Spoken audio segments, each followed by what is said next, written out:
Ladies and gentlemen, esteemed guests, and fellow citizens, thank you for letting me join you today. Next week, our nation will celebrate Veterans Day.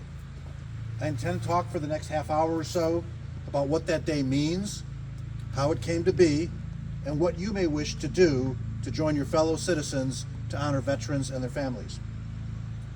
106 years ago, on the 11th hour of the 11th day of the 11th month, America first celebrated Armistice Day, marking the anniversary of the day in 1918 when the guns of World War I fell silent.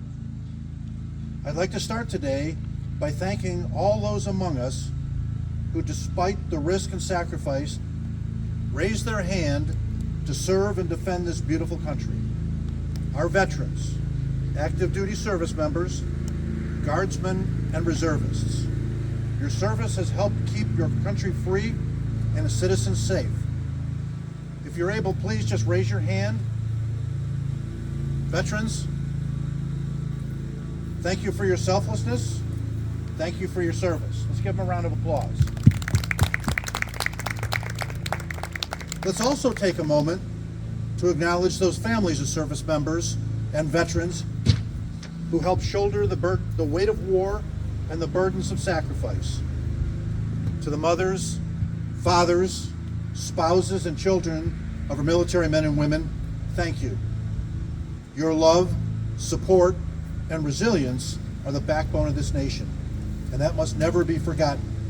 Would you also please raise your hand to be recognized?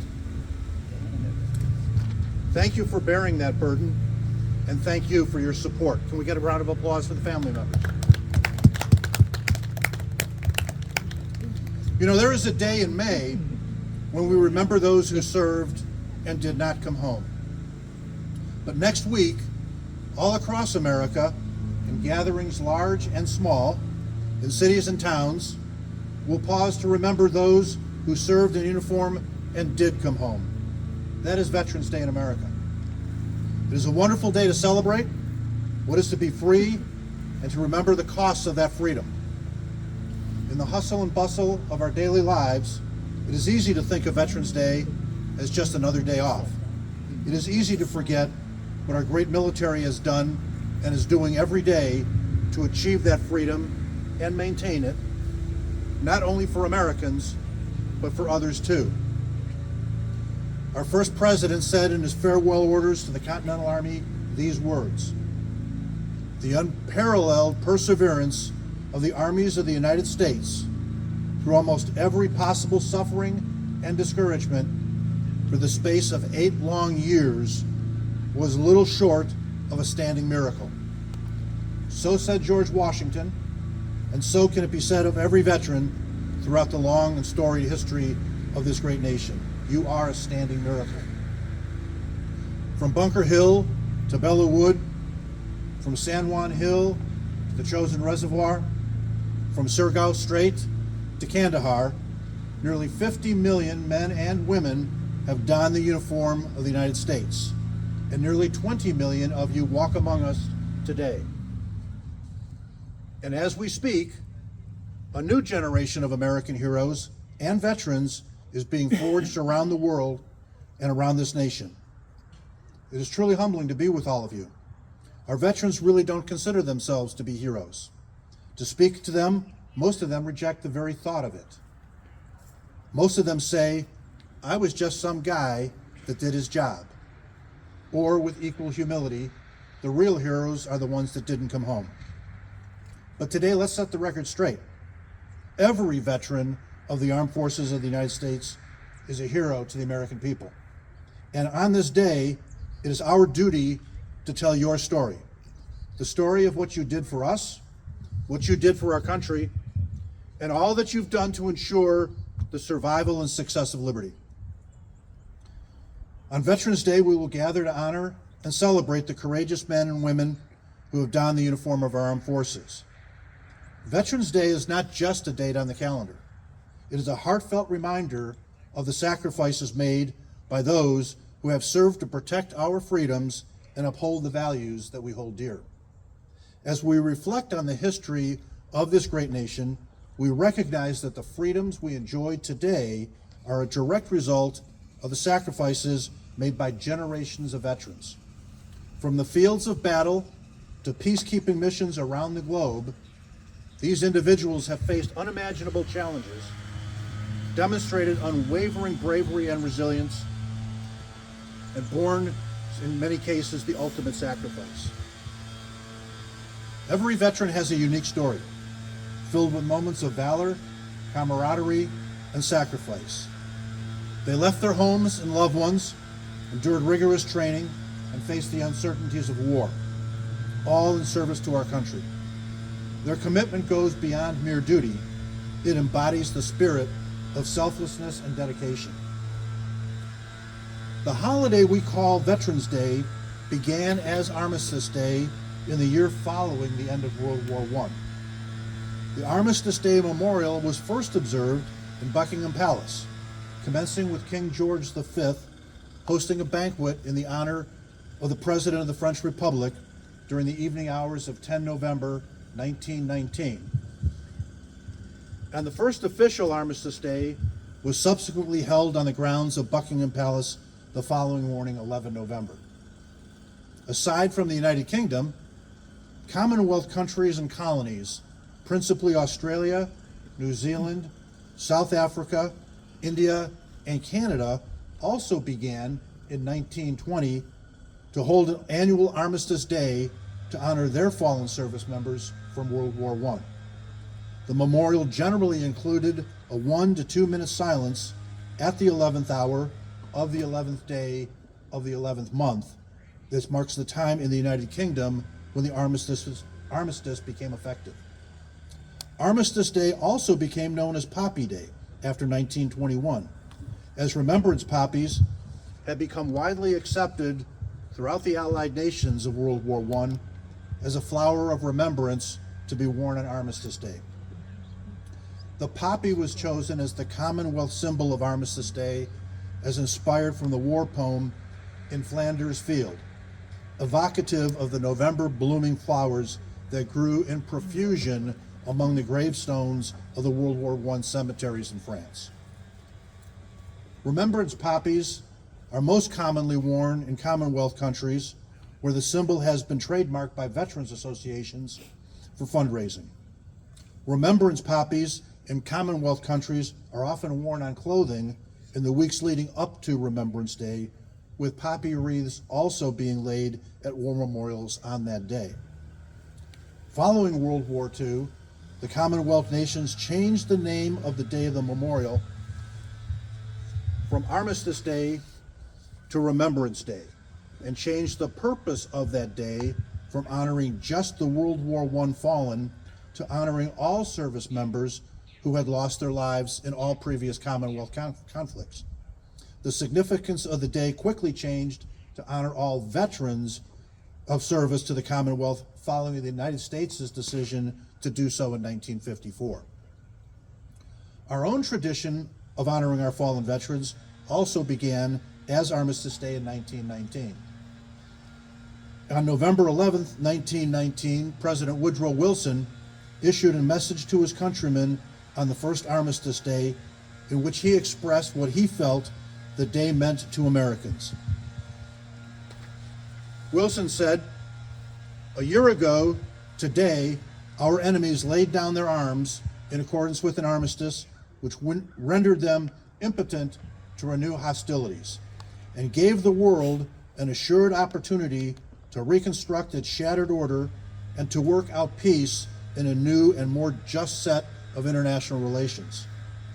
The soldiers and people of the European allies had fought and endured for more than 4 years to uphold the barrier of civilization against the aggressions of armed force.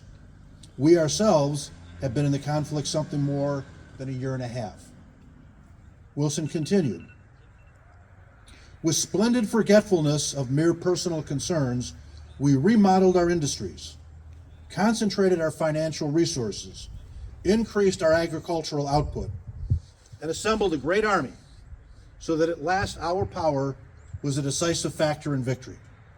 We were able to bring the vast resources, material, and morale of a great and free people to the assistance of our associates in Europe who had suffered and sacrificed without limit in the cause for which we fought. Out of this victory, there arose new possibilities for political freedom and economic concert. The war showed us, for high purposes, the strength of great nations acting together. And the victory of arms foretells the enduring conquests which can be made in peace when nations act justly and in furtherance of the common interests of man. Wilson concluded, "To us in America, the reflections of Armistice Day will be filled with solemn pride in the heroism of those who died in the country's service, and with gratitude for the victory, both because of the thing from which it has freed us and because of the opportunity it has given America to show her sympathy with peace and justice in the councils of nations." Despite Wilson's reference to Armistice Day as a day of remembrance, the United States was a little slow to enact the day officially. Wilson did not issue another Armistice Day proclamation the following year. The second presidential proclamation of Armistice Day as a day of remembrance was in 1921, when President Warren G. Harding issued as part of the ceremony honoring the return of the unknown soldier from France. Harding recommended that all public and church bells throughout the United States shall be tolled at intervals between 11:45 o'clock a.m. and 12 o'clock noon of the said day, and that from 12 o'clock noon to 2 minutes past that hour, Washington time, all devout and patriotic citizens of the United States shall indulge in a period of silent thanks to God for those valuable, valorous lives, and of supplication for his divine mercy and for his blessings upon our beloved country. President Harding's proclamation was issued coincident with the ceremonial interment of the World War I unknown soldier below a 3-level marble tomb in the plaza of the new Memorial Amphitheater at Arlington National Cemetery in Arlington, Virginia. The bottom 2 levels are 6 granite sections each, and the top at least 9 blocks, with a rectangular opening in the center of each level through which the unknown remains were placed through the tomb and into the ground below. A stone slab covers the rectangular opening. On Memorial Day 1921, 4 unknown service members were exhumed from 4 World War I American cemeteries in France: en Marne, Meuse-Argonne, Somme, and Saint-Mihiel. U.S. Army Sergeant Edward F. Younger, who was wounded in combat, highly decorated for valor, and had received the Distinguished Service Cross, selected the unknown of World War I from 4 identical caskets from the City Hall of Chalon-en-Champagne, France, on October 24th, 1921. Younger selected the World War I unknown by placing a spray of white roses on one of the caskets. He chose the second casket from the right. The chosen unknown was transported to the United States. The remaining unknowns were reinterred in the Meuse-Argonne Cemetery, France, where they lie in rest today.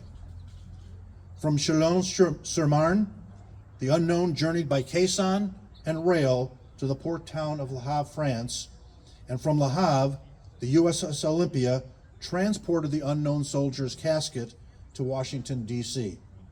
The unknown arrived at the Washington Navy Yard on November 9th.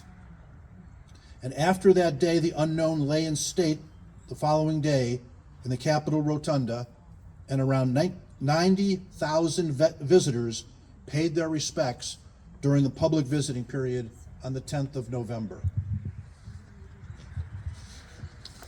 On November 11th, the unknown was placed on a horse-drawn caisson and carried in a procession through Washington, D.C., and across the Potomac River.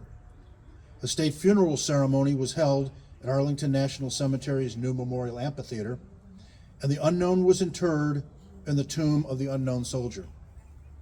Nationwide, Americans observed 2 minutes of silence at the beginning of the ceremony. President Harding officiated the ceremony and placed the Medal of Honor, the nation's highest military decoration, on the casket. Numerous foreign dignitaries similarly presented their nation's highest awards and left them on the casket of the unknown. Neither President Harding nor his successor, Calvin Coolidge, issued another proclamation until 1926, when the Congress officially recognized the end of World War I, when it passed a concurrent resolution on June 4th, 1926. That resolution, noting that 27 of then 48 states had already made 11 November a legal holiday, also requested that President Coolidge issue annual proclamations calling for the observance of November 11th with appropriate ceremonies.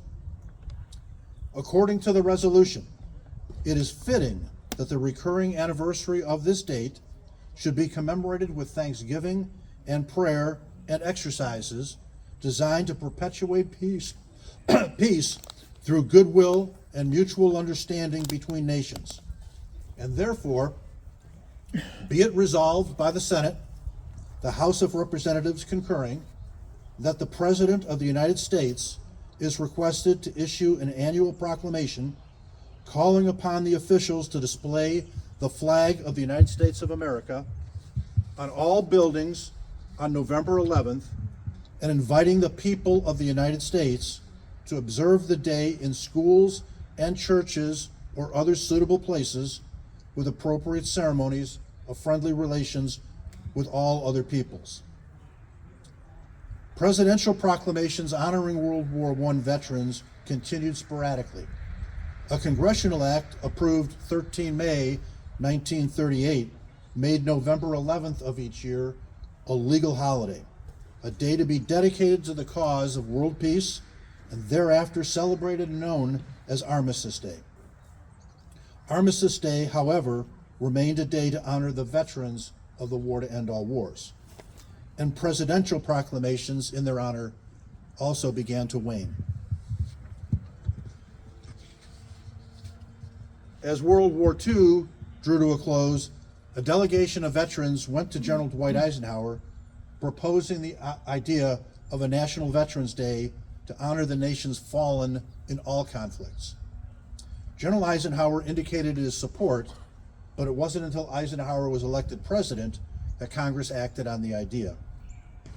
In 1954, after World War II had required the greatest mobilization of soldiers, sailors, Marines, airmen, and Coast Guardsmen in the nation's history, and after American forces had fought aggression in Korea, Congress, at the urging of several veteran service organizations, amended the Act of 1938 by striking out the word armistice and inserting in its place the word veterans.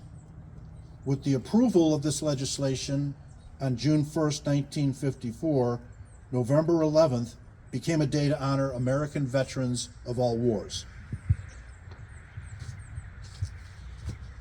Later that same year, on October 8th, President Dwight D. Eisenhower issued the first Veterans Day proclamation, which stated, "In order to expand the significance of Armistice Day commemoration and in order that a grateful nation may pay appropriate homage to the veterans of all of its wars who have contributed so much to the preservation of this nation, the Congress changed the name of the holiday to Veterans Day.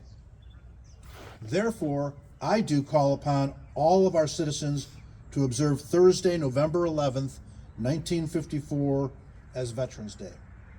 On that day, let us solemnly remember the sacrifices of all those who fought so valiantly on the seas, in the air, and on foreign shores to preserve our heritage of freedom.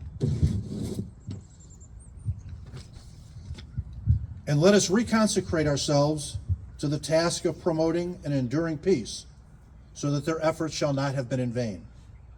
I also direct the appropriate officials of the government to arrange for the display of the flag of the United States on all public buildings on Veterans Day. In order to ensure proper and widespread observance of this anniversary, all veterans organizations, and the entire citizenry will wish to join hands in the common purpose.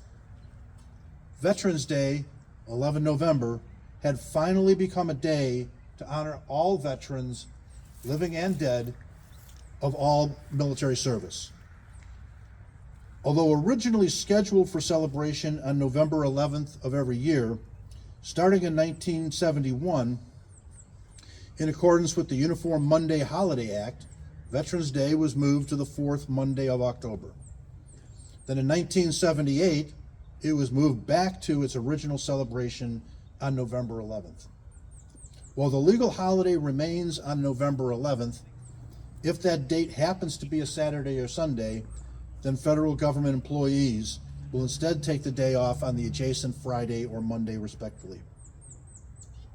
As the 1954 resolution made clear, Memorial Day and Veterans Day are both holidays that honor the sacrifices of U.S. veterans, but they differ in their focus and when they are celebrated. Memorial Day is an occasion to honor those who died while serving in the military, particularly those who died in battle. This solemn occasion is a time to reflect on those American patriots who made the ultimate sacrifice while protecting and defending the country. On Memorial Day, you can honor the fallen by attending memorial services within your community, or laying flowers and planting flags on graves at your local veteran cemetery. On the other hand, Veterans Day is a day to honor all those who served in the U.S. military, living and dead, and acknowledge their contribution to American freedoms. Veterans Day is an opportunity to render the same honors to the fallen as you did on Memorial Day, but it is also an appropriate time to show your appreciation to living veterans and to their families. You can also recognize Veterans Day by flying the American flag outside your home, visiting or volunteering at a veteran facility, attending an event, and of course, thanking veterans and their families for their service. Also, you do not have to wait for a national holiday to show your gratitude to veteran service members. Any day is a good day to support veterans, either through a charity or giving a heartfelt thank you to those who served. As we honor our veterans, let us also remember the families who stood beside them, those who supported their loved ones during deployments and held their breath through anxious nights. The sacrifices of military families are so profound and yet so often go unnoticed. Today we should salute them as well. Honoring our veterans and their families is not limited to a single day. It is a commitment we must carry in our heart every day of the year. We must ensure that they receive the support, respect, and care that they deserve. This means advocating for comprehensive health care, mental health services, and employment opportunities for veterans transitioning back to civilian life. Let us also remember those veterans who are no longer with us. Their legacy lives on in our heart and in the freedoms we cherish. We owe it to them to continue fighting for a world where their sacrifices are not in vain, a world where peace prevails and where all service members can return home safely to their families. As we conclude today, let us carry the spirit of gratitude into our daily lives. Let us reach out to veterans in our communities, listen to their stories, and show our appreciation in meaningful ways. Whether through a simple thank you, volunteering, or advocating for their needs, every effort counts. Our veterans deserve our admiration, our support, and our effort to grow the next generations of veterans to follow in their footsteps. So I'd like to ask you to do 4 things. Please recognize our veterans. When you see a service member in uniform or a vet on the street, thank them. It means so much to be recognized and thanked. Routinely thanking our service members for their service was something we did after World War II and Korea, but not after Vietnam. The American public then realized that even if they did not agree with the war effort, that they could still thank our service members that went out and did what they were ordered to do. Americans have made great efforts to recognize their service members since Desert Storm, but we cannot rest on our laurels. If you personally know a veteran, whether they live close by or states away, make an effort to simply say thank you. If your schedule is hectic and you don't have time for an in-person visit, a quick phone call or text is sure to be appreciated. Or write an old-fashioned letter or send a care package. Looking for something a little bit more personal than a text or email?